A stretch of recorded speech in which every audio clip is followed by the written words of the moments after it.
নমস্কার বন্ধুরা, তোমাদের প্রিয় ইউটিউব চ্যানেল ডাব্লিউবি প্লাস পয়েন্টে তোমাদের সকলকে জানাই স্বাগত। তো প্রতিদিনের মতো আজকে আমরা ডাব্লিউবিপিএসসি ক্লার্কশিপ পরীক্ষায় আসার মতো সম্ভাব্য প্রশ্ন এবং তার সাথে সাথে বিভিন্ন পরীক্ষার প্রিভিয়াস ইয়ারের প্রশ্ন নিয়ে আলোচনা করব। আশা করছি এখান থেকে তোমরা বেশ কয়েকটি প্রশ্ন কমন পেয়ে যাবে।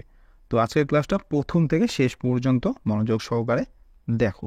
তো আজকে আমাদের 66 নাম্বার ক্লাস। তো আগেও আমাদের অনেক ক্লাস হয়ে গেছে, সেই ক্লাসগুলোর লিঙ্ক তোমরা ডেসক্রিপশনে দেওয়া যে প্লেলিস্ট আছে সেই প্লেলিস্টে গিয়ে তোমরা আগের ক্লাসগুলো দেখে নিতে পারো, তাহলে তোমাদের আরও ভালো করে প্র্যাকটিস হয়ে যাবে।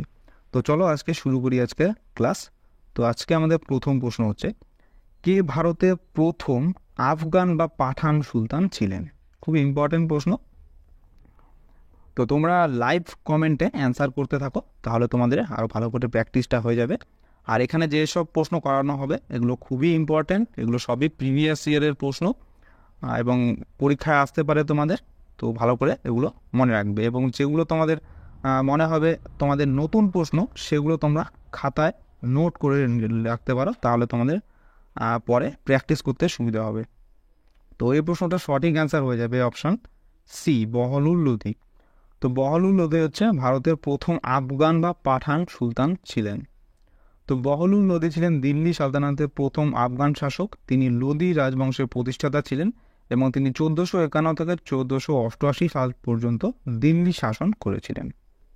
পরের প্রশ্ন, আজমিরে আড়াই দিন কা ঝোপড়া বা আড়াই দিনের কুটির এটা কে নির্মাণ করেছিলেন? এটাও খুব ইম্পর্টেন্ট, প্রিভিয়াস ইয়ারে বারবার এসেছে এই প্রশ্নটা। তো মনে রাখবে, আজমিরে যে আড়াই দিন কা ঝোপড়া বা আড়াই দিনের কুটির যাকে বলা হয় এটা নির্মাণ করেছিলেন হচ্ছে কুতুবউদ্দিন আইবক। অপশন বি হয়ে যাবে সঠিক অ্যান্সার। তো আড়াই দিন কা ঝোপড়া হলো একটি মসজিদ যেটিকে মোহাম্মদ ঘড়ির আদেশে আড়াই দিনের মধ্যে নির্মিত করা হয়েছিল বলে জানা গেছে। সুলতান মসজিদটি 60 ঘন্টার মধ্যে নির্মাণের আদেশ দেন এবং সেই মতো শ্রমিকরা দিনরাত কাজ করেন, কিন্তু তারা কেবল একটি পর্দার ন্যায় প্রাচীর নির্মাণ করতে সক্ষম হন যাতে সুলতান তার প্রার্থনা করতে পারেন। নেক্সট প্রশ্ন, কে বলেছিলেন যে সব লাল হো জায়গা? এই উক্তিটাও খুব ইম্পর্ট্যান্ট। তো তোমরা লাইভ কমেন্টে অ্যান্সার করতে থাকো। তো মনে রাখবে, সব লাল হো জায়গা এটা বলেছিলেন হচ্ছে রঞ্জিত সিংহ। Option D. তো মহারাজা রঞ্জিত সিং পাঞ্জাবের ওপর শাসন করেছিলেন। মহারাজা রঞ্জিত সিং 1797 সালে শাহজামানকে পরাজিত করেছিলেন এবং তিনি শাহ সুজাকে আশ্রয় দিয়েছিলেন। পরের প্রশ্ন, ভারতে প্রথম রেলপথ স্থাপিত হয় কবে? খুব ইম্পর্টেন্ট প্রশ্ন। তো ভারতে প্রথমবার রেলপথ স্থাপিত হয় 16 এপ্রিল 1853 খ্রিস্টাব্দে। Option C. তো ভারতে প্রথম রেল লাইন স্থাপিত হয়েছিল 1853 সালে। এটি বোম্বে ও থানের মধ্যে চলমান 21 মাইল দীর্ঘ ট্র্যাক ছিল। এটা কিন্তু বারবার পরীক্ষায় আসে যে প্রথম ট্রেন কোথা থেকে কোথার মধ্যে চালানো হয়েছিল। তো এটা অ্যান্সার হবে বোম্বে এবং থানের মধ্যে, এটা ভালো করে মনে রাখবে। পরের প্রশ্ন, মহারাষ্ট্রের বিদ্যাসাগর কাকে বলা হয়? তো মহারাষ্ট্রের বিদ্যাসাগর বলা হয় হচ্ছে বিশু শাস্ত্রী পণ্ডিতকে। অপশন বি হয়ে যাবে সঠিক অ্যান্সার। আর এর সাথে সাথে মনে রাখবে, বিশালিঙ্গম পান্তুলুকে দক্ষিণ ভারতের বিদ্যাসাগর বলে অভিহিত করা হয়। আর বিধবা বিবাহের উগ্র সমর্থক থাকার জন্য মহাদেব গোবিন্দ রানাডে বিশালিঙ্গম পান্তুলুকে দক্ষিণ ভারতের বিদ্যাসাগর বলে অভিহিত করেন। পরের প্রশ্ন, মহাত্মা গান্ধী কোন ব্যক্তির রচনা দ্বারা অনুপ্রাণিত হয়েছিলেন? এটাও কিন্তু বারবার পরীক্ষায় আসে। তো মনে রাখবে, মহাত্মা গান্ধী হচ্ছে লিও টলস্টয়ের রচনা থেকে অনুপ্রাণিত হয়েছিলেন। নেক্সট প্রশ্ন, 1916 সালের জাতীয় কংগ্রেসের বার্ষিক সভা যেটা লখনৌতে হয়েছিল, তো সেখানে সভাপতি কে ছিলেন? তো ভারতীয় জাতীয় কংগ্রেসের অধিবেশন, এগুলো বারবার পরীক্ষায় আসে এই টপিক থেকে, খুবই ইম্পর্টেন্ট প্রশ্ন। তো মনে রাখবে, 1916 সালে লখনৌতে যে জাতীয় কংগ্রেসের অধিবেশন হয়েছিল সেখানে সভাপতি ছিলেন হচ্ছে অম্বিকা চরণ মজুমদার। Option B. নেক্সট প্রশ্ন, গতিধারা প্রকল্পটি ড্যাশ সরকার চালু করেছে, অর্থাৎ কোন রাজ্য এই গতিধারা প্রকল্পটি চালু করেছে? এই প্রশ্নটার অ্যান্সার তোমরা কম বেশি অনেকেই পারবে। তো অ্যান্সারটা বলে দিই, অ্যান্সার হয়ে যাবে এখানে অপশন বি, পশ্চিমবঙ্গ। তো গতিধারা প্রকল্পটি হচ্ছে পশ্চিমবঙ্গ সরকার চালু করেছে। তো গতিধারা হলো পশ্চিমবঙ্গ রাজ্যে পরিচালিত একটি উন্নয়ন কর্মসূচি। এই স্কিমটি পশ্চিমবঙ্গের বেকার যুবকদের কর্মসংস্থানের জন্য আনা হয়। এর আওতায় রাজ্য সরকার বেকার যুবকদের বাণিজ্যিক গাড়ি কেনার জন্য ভর্তুকি বা সাবসিডি দিয়ে থাকে। নেক্সট প্রশ্ন, হকির বিশ্বকাপ যে দেশে প্রথম প্রতিষ্ঠিত হয় সেই দেশটির নাম কি? Very very important. তো হকি বিশ্বকাপ প্রথমবার অনুষ্ঠিত হয়েছিল স্পেনের বার্সেলোনাতে, অপশন এ। তো ভারত, এর সাথে সাথে মনে রাখবে খুব ইম্পর্টেন্ট পয়েন্ট এটা, যে ভারত 1975 সালে হকিতে প্রথম বিশ্বকাপ শিরোপা জিতেছিল, যা মালয়েশিয়ার কুয়ালালামপুরে অনুষ্ঠিত হয়েছিল এবং ফাইনাল ম্যাচে পাকিস্তানকে 2-1 বলে হারিয়ে ভারত এই ট্রফিটি জিতে নিয়েছিল। এটা খুব ইম্পর্টেন্ট, মনে রাখবে যে ভারত হচ্ছে 1975 সালে হকিতে বিশ্বকাপ জিতেছিল পাকিস্তানকে হারিয়ে, এবং এই বিশ্বকাপটি অনুষ্ঠিত হয়েছিল মালয়েশিয়া কুয়ালালামপুরে, এটাও মনে রাখবে। পরের প্রশ্ন, বিসি রায় পুরস্কার কি ক্ষেত্রে দেওয়া হয়, অর্থাৎ কোন ক্ষেত্রতে বিসি রায় পুরস্কারটি দেওয়া হয়? সঙ্গীত, সাংবাদিকতা, ঔষধ নাকি পরিবেশের ক্ষেত্রে? তো মনে রাখবে বিসি রায় পুরস্কার এটা দেওয়া হয় হচ্ছে ঔষধের ক্ষেত্রে। তো বিধানচন্দ্র রায় পুরস্কার 1962 সালে ডাক্তার বিসি রায়ের স্মরণে ভারতের মেডিকেল কাউন্সিল কর্তৃক প্রবর্তিত হয়। এটি প্রতি বছর 1 জুলাই জাতীয় চিকিৎসক দিবসে দিল্লিতে ভারতের রাষ্ট্রপতি দ্বারা প্রদান করা হয়। নেক্সট প্রশ্ন, শান্তি স্বরূপ ভটনাগর পুরস্কারের সঙ্গে কোনটি যুক্ত? স্পোর্টস, কৃষি, বিজ্ঞান ও প্রযুক্তি নাকি চলচ্চিত্র? এটাও বারবার কিন্তু পরীক্ষায় আসে। তো মনে রাখবে যে শান্তি স্বরূপ ভটনাগর পুরস্কার দেওয়া হয় প্রতি বছর বিজ্ঞান ও প্রযুক্তি ক্ষেত্রে অবদানের জন্য। তো বিজ্ঞান ও প্রযুক্তি ভিত্তিক শান্তি স্বরূপ ভটনাগর ভারতে একটি বিজ্ঞান পুরস্কার, যা বিজ্ঞান ও শিল্প গবেষণা পরিষদ অর্থাৎ CSIR দ্বারা জীবন বিজ্ঞান, রসায়ন, পরিবেশ বিজ্ঞান, প্রকৌশল, গণিত, ওষুধ এবং পদার্থবিজ্ঞান সংক্রান্ত উল্লেখযোগ্য এবং অসামান্য গবেষণা, প্রয়োগ বা মৌলিক বিজ্ঞানের জন্য প্রতি বছর এই পুরস্কারটি দেওয়া হয়। পরের প্রশ্ন, ইংরেজি ভাষায় প্রথম ভারতীয় মহিলা কবি কে ছিলেন? খুব ইম্পর্টেন্ট প্রশ্ন, এরকম ধরনের স্ট্যান্ডার্ড প্রশ্ন তোমাদের পরীক্ষায় কিন্তু আসবে। তো ভালো করে মনে রাখবে যে ইংরেজি ভাষায় প্রথম ভারতীয় মহিলা কবি ছিলেন হচ্ছে তরু দত্ত, অপশন এ। এর সাথে সাথে মনে রাখবে তোমরা ভারতীয় প্রথম মহিলা চিফ ইঞ্জিনিয়ার ছিলেন হচ্ছে PK থেরেসিয়া। তো PK থেরেসিয়া ছিলেন হচ্ছে ভারতের প্রথম মহিলা চিফ ইঞ্জিনিয়ার, আর ভারতের ইংরেজি ভাষার প্রথম ভারতীয় মহিলা কবি ছিলেন হচ্ছে তরু দত্ত। এই দুটোই ভালো করে মনে রাখবে, পরীক্ষায় আসতে পারে। পরের প্রশ্ন, দেশের মূলধনী বাজারে কেলেঙ্কারি রক্ষার দায়িত্ব কার? তো এটার অ্যান্সার হয়ে যাবে অপশন এ, সেবি। সেবির ফুল ফর্ম হচ্ছে securities and exchange board of India. তো securities and exchange board of India এটা হচ্ছে দেশের মূলধনী বাজারে কেলেঙ্কারি রক্ষার দায়িত্ব নেয়। সেবি অর্থাৎ ফুল ফর্ম হচ্ছে security and exchange board of India, হলো একটি সংবিধিবদ্ধ সংস্থা এবং একটি বাজার নিয়ন্ত্রক, যা ভারতের সিকিউরিটি বাজার নিয়ন্ত্রণ করে। পরের প্রশ্ন, ফুড কর্পোরেশন অফ ইন্ডিয়া এটা কত সালে গঠিত হয়? খুবই ইম্পর্টেন্ট প্রশ্ন। তো FCI, যেটাকে শর্ট ফর্মে FCI বলা হয়, তো FCI বা ফুড কর্পোরেশন অফ ইন্ডিয়া এটা গঠিত হয়েছিল 1965 সালে, অপশন ডি হয়ে যাবে সঠিক অ্যান্সার। তো খাদ্য নীতির নিম্নলিখিত উদ্দেশ্যগুলি পূরণ করার জন্য ফুড কর্পোরেশন আইন 1964 অধীনে ফুড কর্পোরেশন অফ ইন্ডিয়া স্থাপন হয়েছিল এবং 1965 সাল থেকে এটা কার্যকর হয়েছিল, এবং এটার উদ্দেশ্য ছিল হচ্ছে কৃষকদের স্বার্থ রক্ষার জন্য কার্যকর মূল্য সমর্থন কার্যক্রম করা, এরপরে পাবলিক বন্টন ব্যবস্থার জন্য সারা দেশে খাদ্যশস্য বিতরণ, এরপরে জাতীয় খাদ্য নিরাপত্তা নিশ্চিত করতে খাদ্যশস্যের পরিচালন ও উদ্ধৃত মজুদের সন্তোষজনক স্তর বজায় রাখা। এগুলো হচ্ছে এই যে FCI বা ফুড কর্পোরেশন আইন এটার উদ্দেশ্য ছিল। পরের প্রশ্ন, ওপেন মার্কেট অপারেশন এটা কিসের সাথে যুক্ত? তো ওপেন মার্কেট অপারেশন এটা হচ্ছে মনিটারি পলিসির সাথে যুক্ত, অপশন ডি হবে সঠিক অ্যান্সার। তো অর্থনীতিতে অর্থ সরবরাহ নিয়ন্ত্রণের জন্য যে কোনো দেশের কেন্দ্রীয় ব্যাংক কর্তৃক ট্রেজারি বিল এবং সরকারি সিকিউরিটিজ বিক্রি ও ক্রয়কে খোলা বাজারে ক্রিয়াকলাপ বলা হয়, যা বা একে ইংরেজিতে বলা হয় ওপেন মার্কেট অপারেশন। নেক্সট প্রশ্ন, এগ মার্ক নিম্নলিখিত কোনটির সাথে যুক্ত? এটা তোমরা দেখবে এগ মার্ক এরকমভাবে চিহ্নটা থাকে, এগ মার্ক বলে এরকম চিহ্ন থাকে দেখবে।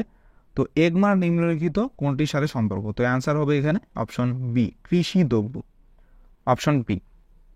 তো এগ মার্ক হচ্ছে ভারতের কৃষি পণ্যের উপর নিযুক্ত একটি সার্টিফিকেশন চিহ্ন, যা নিশ্চিত করে যে তারা বিপণন এবং পরিদর্শন অধিদপ্তর কর্তৃক অনুমোদিত মানগুলির একটি সেট মেনে চলে, যা কৃষি ও কৃষি কল্যাণ মন্ত্রকের অধীনে কৃষি সহযোগিতা এবং কৃষক কল্যাণ বিভাগের সংযুক্ত অফিস দ্বারা অনুমোদিত ভারত সরকারের একটি সংস্থা। নেক্সট প্রশ্ন, কোন রাজ্যের বিধান পরিষদের সৃষ্টি বা বিলোপ করতে পারে কে? খুবই ইম্পর্টেন্ট প্রশ্ন। তো ভারতের যে কোনো রাজ্যের যে বিধান পরিষদ হয়, বিধান পরিষদ কিন্তু সব রাজ্যের নেই, কিছু কিছু রাজ্যেরই বিধান পরিষদ রয়েছে। তো সেই বিধান পরিষদের সৃষ্টি বা বিলোপ করতে পারে হচ্ছে পার্লামেন্ট সাধারণ সংখ্যাগরিষ্ঠতার মাধ্যমে। তো পার্লামেন্টের সাধারণ সংখ্যাগরিষ্ঠতার মাধ্যমে কোনো রাজ্যের বিধান পরিষদের সৃষ্টি বা বিলোপ করতে পারে।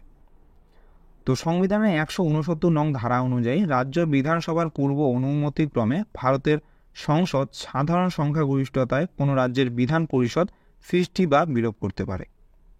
পরের প্রশ্ন, ভারতীয় সংবিধান কবে লাগু হয়েছিল? এই প্রশ্নটা কিন্তু বারবার পরীক্ষায় আসে, মোস্ট ইম্পর্টেন্ট এবং মোস্ট রিপিটেড প্রশ্ন, এটা বারবার পরীক্ষায় আসে। তো মনে রাখবে, ভারতীয় সংবিধান লাগু হয়েছিল হচ্ছে 26শে জানুয়ারি 1950 সালে, এটা ভালো করে মনে রাখবে। এরপরে দেখো, ভারতীয় সংবিধান গৃহীত হয় এই সালটা মনে রাখবে, আর এই সালটা মনে রাখবে, এই তারিখ আর সালটা মনে রাখবে। ভারতীয় সংবিধান গৃহীত হয় 26শে নভেম্বর 1949 সালে, আর কার্যকরী হয় 26শে জানুয়ারি 1950 সালে। এই দুটো তারিখ খুবই ইম্পর্টেন্ট, বারবার পরীক্ষায় আসে, তো ভালো করে মনে রাখবে।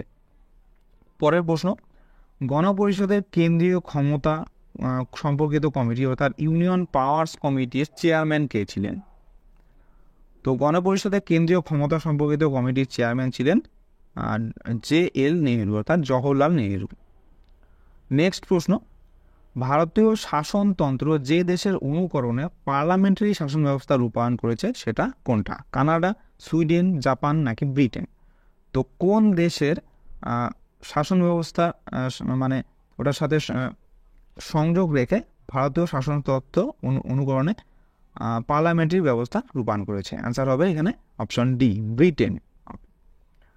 নেক্সট প্রশ্ন, কোন কমিটির সুপারিশ অনুযায়ী ভারতীয় সংবিধানে মৌলিক কর্তব্যের ধারণাটি অন্তর্ভুক্ত করা হয়? এটাও খুব ইম্পর্টেন্ট প্রশ্ন। তো আমরা জানি যে কিছুদিন আগে তোমাদের পড়ানো হলো যে আমাদের মৌলিক কর্তব্য মোট রয়েছে হচ্ছে 11টি, আর মৌলিক কর্তব্যের ধারণাটি নেওয়া হয়েছিল রাশিয়ার সংবিধান থেকে। এই দুটো ভালো করে মনে রাখবে, এই পয়েন্ট দুটো। আর এই প্রশ্নটার অ্যান্সার হয়ে যাবে এখানে অপশন সি, শরণ সিং কমিটি। তো শরণ সিং কমিটির সুপারিশ অনুযায়ী ভারতীয় সংবিধানে মৌলিক কর্তব্যের ধারণাটি আনা হয়। তো ভারতীয় সংবিধান লাগু হওয়ার সময় মৌলিক কর্তব্য ভারতীয় সংবিধানের অন্তর্ভুক্ত ছিল না। 1976 সালে 42তম সংবিধান সংশোধনীর মাধ্যমে শরণ সিং কমিটির সুপারিশ ক্রমে মৌলিক অধিকারের ধারণাকে সংবিধানের পার্ট 4A এবং অনুচ্ছেদ 51A-তে অন্তর্ভুক্ত করা হয়েছে। এখানে এই প্রশ্নটাও আসে পরীক্ষায়, মনে রাখবে 51A-তে রয়েছে হচ্ছে সেই মানে মৌলিক কর্তব্য যে রয়েছে এগুলো সব হচ্ছে 51A-তে রয়েছে অনুচ্ছেদ। তো ভারতের রাষ্ট্রপতি নির্বাচনে কোনো বিবাদ দেখা দিলে তা নিষ্পত্তি করে কে? অপশন হচ্ছে নির্বাচন কমিশন, সংসদ, সুপ্রিম কোর্ট নাকি অ্যাটর্নি জেনারেল। খুবই ইম্পর্টেন্ট প্রশ্ন। তো মনে রাখবে, ভারতের রাষ্ট্রপতি নির্বাচনে যদি কোনো বিবাদ দেখা দেয় তাহলে সেক্ষেত্রে নিষ্পত্তি করার দায়িত্ব থাকে হচ্ছে সুপ্রিম কোর্টের কাছে। অপশন সি হয়ে যাবে সঠিক অ্যান্সার। তো সুপ্রিম কোর্ট ভারতের রাষ্ট্রপতি নির্বাচন সংক্রান্ত বিরোধ নিষ্পত্তি করে। ভারতীয় সংবিধানের 71 নম্বর ধারায় রাষ্ট্রপতি বা উপরাষ্ট্রপতি নির্বাচনের কারণে সম্পর্কিত যে সমস্ত সন্দেহ বা বিরোধ দেখা দিয়েছে সেগুলি সুপ্রিম কোর্ট দ্বারা অনুসন্ধান ও সিদ্ধান্ত নেওয়া হয়। নেক্সট প্রশ্ন, লোকসভার একটি রাজনৈতিক দলকে বিরোধী দলের মর্যাদা পেতে হলে ন্যূনতম কত শতাংশ ভোট পেতে হবে? এটাও খুব ইম্পর্টেন্ট, ভারতের সংবিধান থেকে প্রশ্ন বারবার কিন্তু পরীক্ষায় আসে। তো মনে রাখবে, লোকসভার একটি রাজনৈতিক দলকে যদি বিরোধী দলের মর্যাদা পেতে হয় তাহলে তাকে ন্যূনতম 10% ভোট পেতেই হবে। অপশন বি হবে সঠিক অ্যান্সার। তো সংসদের নিয়ম অনুযায়ী লোকসভার বিরোধী দলের লোকসভার মোট সংসদ সংখ্যার কমপক্ষে 10% থাকতে হবে, যা 55টি আসনের সমান। সংসদের মোট লোকসভা আসনের সংখ্যা হচ্ছে 545টি। লোকসভার বিরোধী দল নেতা একটি অত্যন্ত গুরুত্বপূর্ণ পদ। তিনি বিভিন্ন সরকারি ও কার্যালয়ের নিয়োগের সাথে জড়িত থাকে। নেক্সট প্রশ্ন, কোন কবিকে চীন সরকার চু চে তাং উপাধি দিয়েছিলেন? খুব ইম্পর্টেন্ট প্রশ্ন, পরীক্ষায় কিন্তু আসতে পারে এরকম ধরনের প্রশ্ন। তো মনে রাখবে, চীন সরকার চু চে তাং উপাধি দিয়েছিলেন হচ্ছে রবীন্দ্রনাথ ঠাকুরকে। Option D. তো চু চেন তাং শব্দের ন্যায় অর্থাৎ এর অর্থ হচ্ছে পরাক্রান্ত ভারত সূর্য। তো চীনের মানুষ ভালোবেসে এই নামেই ডাকতেন রবীন্দ্রনাথকে। 1924 সালে তিনি প্রথম চীন সফরে যান। তখন কবি সদ্য নোবেল পুরস্কার পেয়েছিলেন গীতাঞ্জলি কাব্য লিখে। নেক্সট প্রশ্ন, মেট্টোর ড্যাম এটা কোন নদীর উপরে অবস্থিত? তো মনে রাখবে, মেট্টোর ড্যামটি হচ্ছে কাবেরী নদীর উপরে অবস্থিত। অপশন এ হয়ে যাবে সঠিক অ্যান্সার। পরের প্রশ্ন, কোন দেশকে ভারতের জনসংখ্যা বৃদ্ধির হার ঋণাত্মক ছিল? কোন দশকে ভারতের জনসংখ্যা বৃদ্ধির হার ঋণাত্মক ছিল, অর্থাৎ কম ছিল কোন সালে? তো অ্যান্সার হয়ে যাবে এখানে অপশন বি। 1911 থেকে 1921 সালের মধ্যে ভারতের জনসংখ্যা হচ্ছে কম ছিল, অর্থাৎ ঋণাত্মক ছিল। তো 1911 থেকে 1921 সাল পর্যন্ত সময় জনসংখ্যা বৃদ্ধি ছিল ঋণাত্মক প্রকৃতির। প্রাকৃতিক বিপর্যয়, মহামারী এবং প্রথম বিশ্বযুদ্ধের কারণে মূলত জনসংখ্যার এই হ্রাস ঘটেছিল। পরের প্রশ্ন, ভারতের বৃহত্তম লিগনাইট কয়লার খনি কোনটি? অপশন হচ্ছে নেভেলি, তালচের, ঝরিয়া, নাকি এদের কোনোটিই নয়। তো তোমরা লাইভ কমেন্টেও অ্যান্সার করতে থাকো। আর যেগুলো তোমাদের প্রশ্ন নতুন মনে হয় সেগুলো তোমরা খাতায় লিখে রাখতে পারো, তাহলে পরে তোমাদের প্র্যাকটিস করতে সুবিধা হবে। তো এই প্রশ্নটা সঠিক অ্যান্সার হবে অপশন এ, নেভেলি। তো ভারতের বৃহত্তম লিগনাইট কয়লার খনি হচ্ছে নেভেলি। এর সাথে সাথে এই পয়েন্টগুলো মনে রাখবে যে অ্যান্থাসাইট হচ্ছে সব থেকে উৎকৃষ্ট প্রকৃতির কয়লা, যাতে কার্বনের পরিমাণ থাকে প্রায় 40 থেকে 70%। 40 না, এটা 80 হবে, 80 থেকে 70%। আর বিটুমিনা যেটা মাঝারি মানের কয়লা, এতে কয়লার পরিমাণ থাকে হচ্ছে 50 থেকে 40 হবে, একটু ভুল রয়েছে, 40% থাকে। আর লিগনাইটে এটি খুবই নিম্নমানের কয়লা, এতে কার্বনের পরিমাণ থাকে 35 থেকে 30% হবে, এটা 30 হবে। নেক্সট প্রশ্ন, টোডা উপজাতি কোথায় এদের লক্ষ্য করা যায় বা কোথায় পাওয়া যায় এদের টোডা উপজাতিদের? এটাও বারবার পরীক্ষায় আসে, মোস্ট রিপিটেড প্রশ্ন। তো টোডা উপজাতিদের পাওয়া যায় হচ্ছে নীলগিরি পর্বতে। Option A. এর সাথে সাথে মনে রাখবে যে টোডা আর টোটো এই দুটো কিন্তু আলাদা প্রজাতি, তো এই দুটোর মধ্যে কনফিউজ হবে না তোমরা। তো টোটো হচ্ছে পশ্চিমবঙ্গের আলিপুরদুয়ার জেলার টোটোপাড়া নামক একটি অঞ্চলে, এটা অঞ্চলে না, এটা অঞ্চলে হবে। তো অঞ্চলে বসবাসকারী একটি বিচ্ছিন্ন গোষ্ঠী। তো টোটো হচ্ছে পশ্চিমবঙ্গের আলিপুরদুয়ার জেলায় বসবাস করে, আর হচ্ছে টোডা উপজাতিরা হচ্ছে নীলগিরি পর্বতে বসবাস করে। এই দুটো পয়েন্ট ভালো করে মনে রাখবে।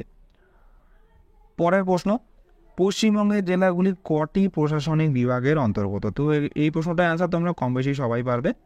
তো পশ্চিমবঙ্গের জেলাগুলি হচ্ছে মোট 5টি প্রশাসনিক বিভাগের অন্তর্গত। তো পশ্চিমবঙ্গের এই 5টি প্রশাসনিক বিভাগ হচ্ছে প্রেসিডেন্সি, বর্ধমান, মেদিনীপুর, জলপাইগুড়ি এবং মালদা। নেক্সট প্রশ্ন, ভারতের সবচেয়ে বড় ব্যাঘ্র প্রকল্পটির নাম? খুবই ইম্পর্টেন্ট প্রশ্ন। তো ভারতের সব থেকে বড় ব্যাঘ্র প্রকল্পটির নাম হচ্ছে নাগার্জুন সাগর প্রকল্প। Option A. তো 1973 সালে ব্যাঘ্র প্রকল্প ভারতে চালু হয়, আর বর্তমানে ভারতে 11টি এবং পশ্চিমবঙ্গে 2টি সংরক্ষণাগার আছে। পরের প্রশ্ন, ধানসিঁড়ি ও সুবর্ণসিঁড়ি এই দুটি কোন নদীর উপনদীর নাম? এটাও কিন্তু খুবই ইম্পর্টেন্ট প্রশ্ন। তো মনে রাখবে, ধানসিঁড়ি ও সুবর্ণসিঁড়ি এই দুটি নদী হচ্ছে ব্রহ্মপুত্র নদীর উপনদী। তো ব্রহ্মপুত্র নদের বাম তীরের উপনদী হচ্ছে বুড়ি, দিহং, দিসাং, ধানসিঁড়ি, কালিন্দী এগুলো। আর ডান তীরের উপনদীগুলি হচ্ছে সুবর্ণসিঁড়ি, জাঞ্জ, সংকোচ, তিস্তা, তোরসা, এগুলো ভালো করে মনে রাখবে। এগুলোর মধ্যে ইম্পর্টেন্ট যেগুলো সেগুলো তোমাদের বলে দিচ্ছি। এখানে ইম্পর্টেন্ট হচ্ছে ডিহং, ধানসিঁড়ি, কালিন্দী, আর ডান তীরে হচ্ছে সুবর্ণশিরি, সংকোচ, তিস্তা, তোরসা, এগুলো খুবই ইম্পর্টেন্ট, এগুলো ভালো করে মনে রাখবে। পরের প্রশ্ন, ডায়নামোতে যে শক্তি রূপান্তর হয় সেটা কোনটা? তো মনে রাখবে ডায়নামোতে হচ্ছে সবসময় তড়িৎ শক্তিকে যান্ত্রিক শক্তিতে রূপান্তরিত হয়, অর্থাৎ ডায়নামোকে তড়িৎ দিলে সেটা যান্ত্রিক শক্তিতে রূপান্তরিত করে দেয়। নেক্সট প্রশ্ন, নিম্নলিখিত মধ্যে কোষ বিভাজনের সিদ্ধান্ত নেয় কোন দশা? G1, G দশা, S দশা, নাকি কোনোটি নয়? তো কোষ বিভাজনের সিদ্ধান্ত নেয় হচ্ছে G1 দশা, অপশন এ।